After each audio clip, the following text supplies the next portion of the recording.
this video, I'm going to be showing you how to combine multiple PDFs, so be sure to watch this video until the very end to prevent any mistakes in the process.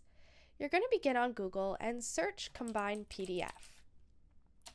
What comes up is I like to choose this one, but you could probably use multiple. So click on this one, and as you can see, you'll have the option to convert PDFs into different things, but you can combine PDFs here. I'm going to click on Upload Files and find the 3 files that I would like to upload. I'm going to then click on Open, and they will now be uploaded. Now, as you can see, you can also click on Upload Files again if you forgot one. Now, I'm going to click on Combine, and it will automatically combine the PDF for me and download it.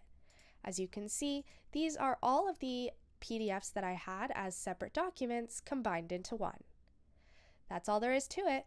Be sure to leave a like, comment, and subscribe to the channel. Thanks for watching, and see you in the next video.